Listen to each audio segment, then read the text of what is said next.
প্রথমে আসি চীন সফর নিয়ে। Boao forum for Asia annual conference 2025-এ আমন্ত্রণ পেয়ে ডক্টর ইউনুস চায়নার হাইনানে যান। 2 দিনের ফোরাম শেষে তিনি দ্বিপাক্ষিক বৈঠক করেন চাইনিজ লিডার শি জিনপিংয়ের সাথে। আর এরপরে তো পেকিং ইউনিভার্সিটি ডক্টর ইউনুসকে সম্মানসূচক ডক্টরেট ডিগ্রি দেয়। কি নিয়ে আলোচনা হয়েছে এটার একটা সামারি এখন আপনারা স্ক্রিনে দেখতেছেন। তিস্তা নদী নিয়ে আলোচনা হয়েছে। একটা জিনিস খেয়াল করবেন, নদীর ড্রেজিং, ক্লিনিং এইসবের ক্ষেত্রে চীনের কিন্তু একটা বেশ ভালো এক্সপেরিয়েন্স আছে। বাংলাদেশের নদী ব্যবস্থাপনায় দক্ষতা বাড়ানোর জন্য চীনের কাছ থেকে ডক্টর ইউনুস 50 বছরের একটা মাস্টার প্ল্যান চান।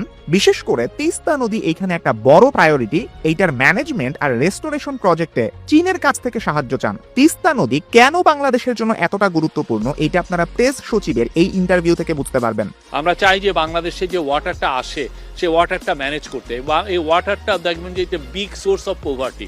তিস্তায় আমাদের একসময় কোনো পানিই থাকে না, আবার একসময় এত পানি আসে যে বন্যা হয়। তো এটাকে কিভাবে ম্যানেজ করতে হবে, চায়নার এই সিস্টেম, এই ম্যানেজমেন্টটা চায়না জানে। তিস্তার ক্ষেত্রে এক ঋতুতে দেখা যায় একদম পানি থাকে না, অন্য সময় বন্যায় ভাসায় ফেলে। ভারতের পশ্চিমবঙ্গ আর বাংলাদেশের উত্তরবঙ্গের জন্য এই তিস্তা নদী খুবই গুরুত্বপূর্ণ। আর এই নদী নিয়েই বছরের পর বছর ভারতের সাথে বিশাল ক্যাচাল চলতেছে বাংলাদেশে। 2011 সালের কাহিনী আপনারা সবাই জানেন। তিস্তার পানি বন্টন নিয়ে একটা চুক্তি হইতেও হয় নাই। শেষ মুহূর্তে মমতা ব্যানার্জি সেখানে বাধা দিয়েছেন বলে ভারত তো একদম মনে করেন তিস্তা ব্যবস্থাপনার প্রজেক্টটা নেওয়ার জন্য একদম পাগল হয়েছিল। 2024 সালের মে মাসে ভারতের তখনকার ফরেন সেক্রেটারি ভিনে কাতরা বাংলাদেশে আসছিলেন, যেখানে কিন্তু তাকে একরকম নিশ্চয়তাই দেওয়া হইতেছিল এই প্রজেক্টটা আপনারা পাবেন, এই প্রজেক্টটা ইন্ডিয়া পাবে। কিন্তু এখন ডক্টর ইউনুস এই প্রজেক্টটা চীনকেই দিতে চান। এন্ড এইখানে ভারতের অনেকগুলা ভয় পাওয়ার কারণ আছে। নাম্বার 1,